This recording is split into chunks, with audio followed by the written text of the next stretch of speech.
हो चुकी है, लेकिन इस बीच समाजवादी पार्टी के महासचिव शिवपाल यादव ने नए विवाद को जन्म दे दिया है। उन्होंने स्वामी प्रसाद मौर्य की बात को दोहराते हुए कार सेवकों पर चली गोली को जायज ठहरा दिया है। दरअसल शिवपाल यादव ने कहा कि उस समय कोर्ट के आदेश का पालन हुआ था, संविधान की रक्षा के लिए गोलियां चलवाई गई। शिवपाल यादव ने कहा कोर्ट का आदेश था कि यथास्थिति बनाए रखा जाए, लेकिन कार सेवकों ने कोर्ट का आदेश नहीं माना। इतना ही नहीं, उन्होंने राम भक्तों की तुलना उपद्रव से करते हुए कहा कि संविधान की रक्षा के लिए गोलियां चली थी क्योंकि वहां पर माहौल बिगाड़ने की कोशिश हुई थी। और इसी पर दिखाते हैं आपको ये रिपोर्ट कि कैसे शिवपाल यादव भी अब स्वामी प्रसाद मौर्य की राह पर है।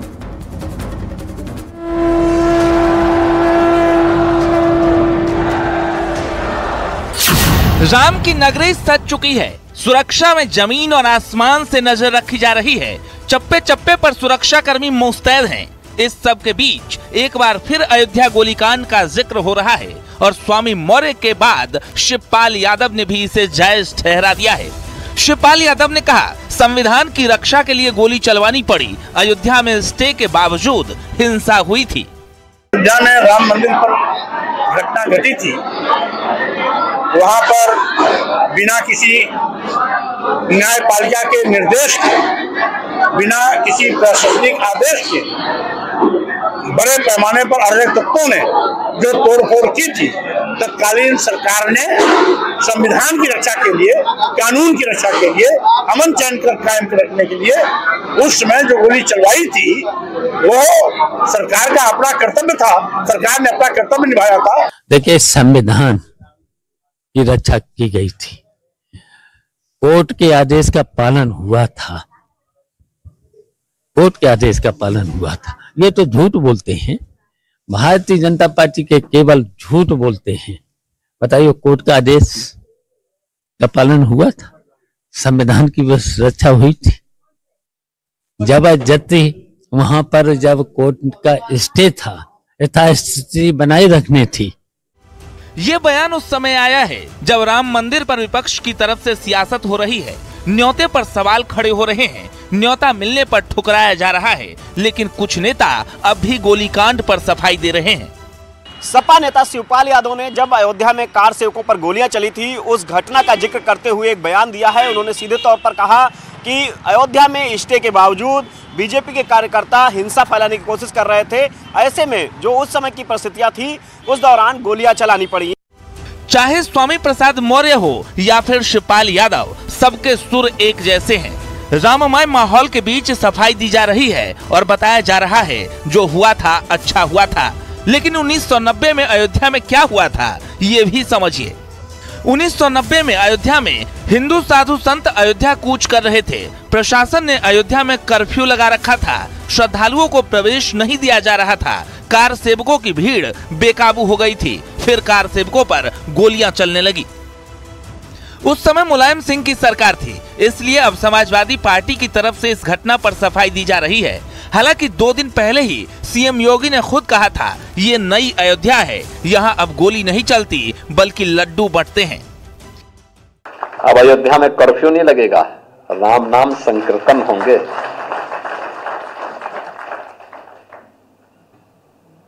अब अयोध्या में कोई गोली नहीं चलाएगा। अब तो अयोध्या में हर्षोल्लास के दीपोत्सव के कार्यक्रम के श्री राम ज्योति के साथ जगमगाता हुआ ये नया अयोध्या हम सबको देखने को मिल रहा है। यानी एक तरफ गोलीकांड को जायज ठहराया जा रहा है, तो दूसरी तरफ अयोध्या से राम उत्सव का संदेश दिया जा रहा है और फर्क बताया जा रहा है तब की और अब की सरकार में। Bureau report, news 18।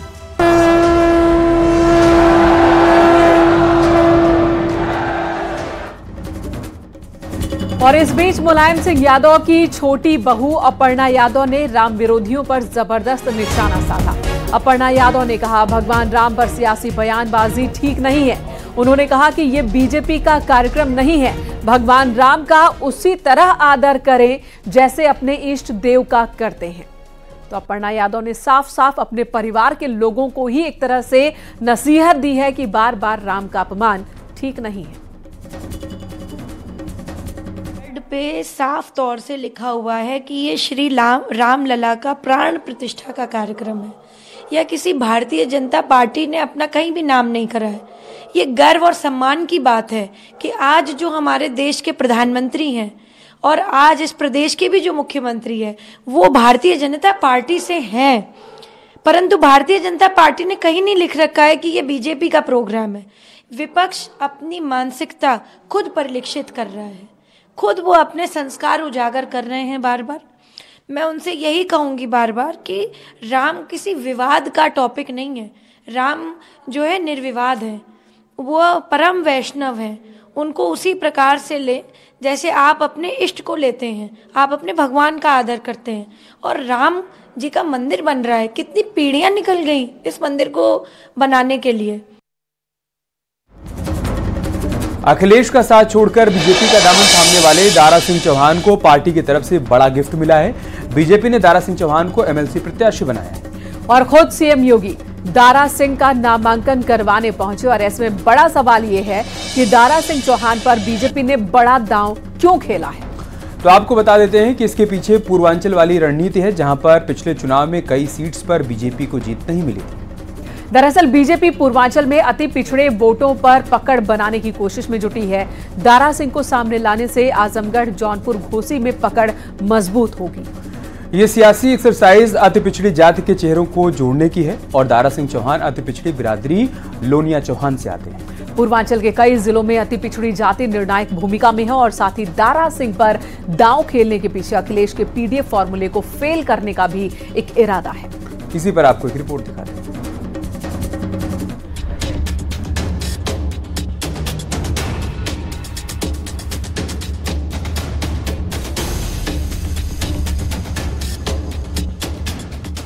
Uttar Pradesh की राजनीति में बीजेपी ने बड़ा दांव खेल दिया है। ओपी राजभर से पहले दारा सिंह चौहान को बीजेपी से तोहफा मिला है। ये वही दारा सिंह चौहान है जो अखिलेश का साथ छोड़कर बीजेपी में शामिल हुए थे। उन्हें इससे पहले भी घोसी उपचुनाव में मौका मिला, लेकिन वो अपनी ही सीट गंवा बैठे। ऐसे में मंत्रिमंडल में शामिल होने से पहले बीजेपी ने दारा सिंह को एमएलसी का टिकट दे दिया है। जो भरोसा किया है और उत्तर प्रदेश के माननीय मुख्यमंत्री आदरणीय योगी जी, माननीय भूपेंद्र चौधरी जी, दोनों डिप्टी सीएम और हमारे एनडीए के घटक दल के जो भी नेता माननीय आशीष पटेल जी, संजय निषाद जी और माननीय ओम प्रकाश राजभर जी ने उस नामांकन में शामिल होकर के ये संदेश दिया कि जो भारतीय जनता पार्टी एनडीए ने जो संकल्प लिया है 400 के पार, आने वाले पार्लियामेंट के चुनाव में इस प्रदेश की 80 सीटें जीत करके माननीय नरेंद्र मोदी जी को, इस देश के यशस्वी प्रधानमंत्री को तीसरी बार फिर प्रधानमंत्री बना करके हम अपने संकल्प को पूरा करेंगे। विधानसभा में बीजेपी के बहुमत को देखते हुए दारा सिंह चौहान का एमएलसी बनना तय भी है और ये तस्वीर भी इस बात की गवाही दे रही है जब दारा सिंह के नामांकन में सीएम योगी से लेकर बड़े बड़े नेता शामिल हुए। नामांकन के बाद दारा सिंह चौहान ने कहा, बीजेपी ने पिछड़े समाज पर जो भरोसा किया है उस बुनियाद पर कहना चाहता हूँ कि आज पूरे देश में प्रधानमंत्री नरेंद्र मोदी को तीसरी बार प्रधानमंत्री बनाने के लिए उत्तर प्रदेश में 80 की 80 सीट जीतने का काम करेंगे। पूर्वांचल का एक भी जिला नहीं होगा और पश्चिम उत्तर प्रदेश का, जहां से मैं नाम के जिले का लूं, हर लोग, कोई जिला छूटेगा तो लोग नाराज हो जाएंगे। अभी सुल्तानपुर से कहीं हमको छोड़ दिए हैं, रायबरेली वाले बाराबंकी कहीं को छोड़ दिए। यहाँ पूरे पूर्वांचल के लोग, पूरे प्रदेश के समाज के और समाज के भी लोग हैं। और मैं तो कल इतना ही कहूंगा कि जिस तरीके से हमारे केंद्रीय नेतृत्व ने खास करके माननीय प्रधानमंत्री, माननीय गृह मंत्री, माननीय नड्डा जी ने विश्वास किया है पिछड़े समाज पर। दारा को एमएलसी बनाने और प्राण प्रतिष्ठा कार्यक्रम के बाद संभावित मंत्रिमंडल विस्तार में उनका मंत्री बनना भी तय माना जा रहा है। दारा पिछली योगी सरकार में बीजेपी में थे और मंत्री भी बनाए गए। 2022 के विधानसभा चुनाव से पहले दारा सिंह बीजेपी छोड़कर समाजवादी पार्टी में चले गए थे। ऐसे में एक बार फिर वापसी के बाद दारा को एमएलसी बनाकर बीजेपी की कोशिश समाजवादी पार्टी की रणनीति को कुंद करने की है। अखिलेश यादव की पीडीए पॉलिटिक्स के जवाब में बीजेपी दारा कार्ड खेल चुकी है। पूर्वांचल में अति पिछड़े वोटों की लामबंदी, आजमगढ़, जौनपुर, घोसी में पकड़ मजबूत होगी। यहाँ की बिरादरी के चेहरों को जोड़ने की कोशिश। दारा अति पिछड़ी लोनिया चौहान बिरादरी से है। पूर्वांचल के कई जिलों में अति पिछड़ी जाति अहम। यानी पूर्वांचल में पार्टी को और मजबूती देने के लिए बीजेपी अब दारा सिंह और राजभर के साथ चुनावी मैदान में उतर चुकी है। कुछ ऐसा ही संकेत अब अरुण राजभर भी दे रहे हैं। अमित शाह जी को और भारतीय जनता पार्टी के शीर्ष नेतृत्व को मैं बधाई देना चाहता हूं कि उन्होंने एक पिछले वर्ग के नेता को उस एमएलसी की सीट पर नामित करने का प्रयास किया। मैं उनको बधाई देना चाहता हूं। दारा सिंह चौहान जी को भी बधाई शुभकामनाएं देना चाहता हूं कि उन्होंने जो पिछड़े वर्गों के लिए लंबे समय तक लड़ाई लड़ी है, अब मुझे लगता है कि एनडीए के साथ वो लड़ाई और मजबूत होगी और उत्तर प्रदेश के पिछड़े वर्ग के लोग इकट्ठा होकर के एनडीए का साथ देंगे। यानी अखिलेश की पीडीए वाली रणनीति को चुनौती देने के लिए कभी उन्हीं के साथ ही रहे दारा सिंह और ओम प्रकाश राजभर बीजेपी के विजयी रथ पर सवार हो चुके हैं और दलित ओबीसी वोट बैंक को जोड़ने की जी तोड़ कोशिश कर रहे हैं, जिससे पूर्वांचल का किला और मजबूत हो सके। Bureau report, news 18।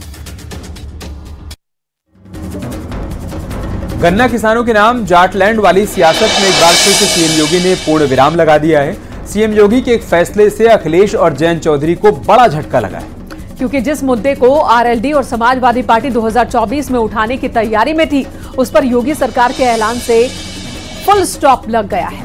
दरअसल उत्तर प्रदेश में गन्ना मूल्य में 20 रुपए का इजाफा कर दिया गया है। गन्ने की खरीद पर अब 370 से 375 रुपए यूपी के किसानों को मिलेंगे। अब तक योगी सरकार में 3 बार गन्ने के दाम में बढ़ोतरी हो चुकी है। योगी सरकार बनने के बाद तुरंत ही 2017 में गन्ने की कीमतों में 10 रुपए प्रति क्विंटल का इजाफा किया गया था। उसके बाद 2022 में गन्ने में योगी सरकार ने 25 रुपए प्रति क्विंटल का इजाफा किया था और अब यानी कि आज गन्ना मूल्य में 20 रुपए प्रति क्विंटल की बढ़ोतरी की गई, जो जाटलैंड की सियासत करने वालों के लिए एक बड़ा झटका साबित हो सकता है। आपको दिखाते हैं इस पर एक रिपोर्ट कि योगी के ऐलान से किसे फायदा किसे नुकसान होने वाला है।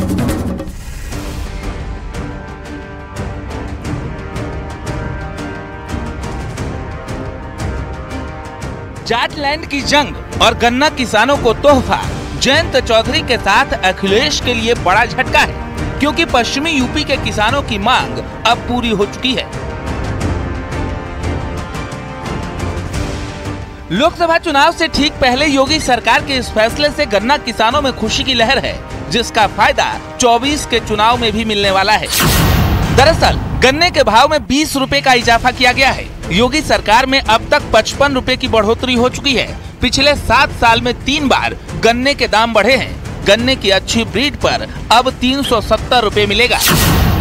आज योगी कैबिनेट की बैठक में 17 प्रस्तावों को मंजूरी मिली। इनमें जो सबसे अहम प्रस्ताव है वो गन्ना किसानों को योगी सरकार का बड़ा तोहफा।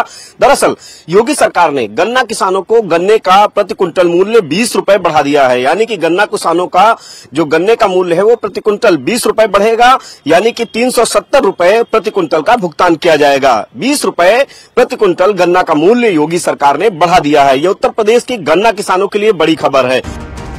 पश्चिमी उत्तर प्रदेश में गन्ने के मूल्य को लेकर लगातार धरना प्रदर्शन और आंदोलन चल रहे थे। इसे देखते हुए साल 2017 में योगी सरकार ने सत्ता में आते ही गन्ने की कीमतों में 10 रुपए की वृद्धि की थी। इसके बाद 2022 में विधानसभा चुनाव से ठीक पहले सरकार ने 25 रुपए भाव बढ़ाए थे।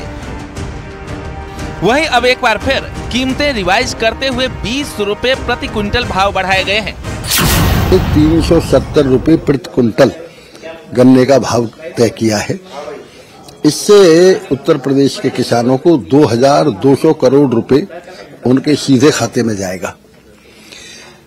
पूर्ववर्ती सरकारों ने कभी उनके पूरे कार्यकाल में 25 रुपए से ज्यादा नहीं बढ़े। हमारी सरकार ने पिछले 6 साल के कार्यकाल में 55 रुपए प्रति कुंटल गन्ने का भाव बढ़ाया है और इसका ही नतीजा है कि पहले 20 लाख हेक्टेयर में गन्ना होता था, आज 29 लाख हेक्टेयर में गन्ना होता है। गन्ना किसानों की राजनीति करने वाले जयंत चौधरी पिछले कई महीनों से आंदोलन करने की कोशिश में थे, जिसके लिए उन्होंने दिवाली नहीं मनाने की बात भी कही थी। लेकिन योगी के एक फैसले से पश्चिमी यूपी का माहौल बदल चुका है। अब गन्ना किसान भी सीएम योगी की तारीफ कर रहे हैं। भाई मैं विक्रम राणा, मैं ये बहुत बड़ा फैसला है जो योगी आदित्यनाथ जी ने किया है, इसलिए भाजपा सरकार बधाई की पात्र है। जब ये एक मन में था कि भाई तो कोई भाव नहीं बढ़ रहा, एक आम भावना थी, उस वक्त 20 रुपए की बढ़ोतरी करना किसानों के लिए बहुत बड़ा काम है और इसके लिए हम तहे दिल से मोदी सरकार जी और योगी सरकार को धन्यवाद देते हैं। यानी जाट लैंड की जंग में बीजेपी एक कदम आगे बढ़ चुकी है, तो वहीं अखिलेश और जयंत चौधरी की एक बार फिर चुनौती बढ़ चुकी है। ऐसा इसलिए क्योंकि अब गन्ना किसान भी योगी मोदी के डबल इंजन सरकार की तारीफ कर रहे हैं। Bureau report, news 18।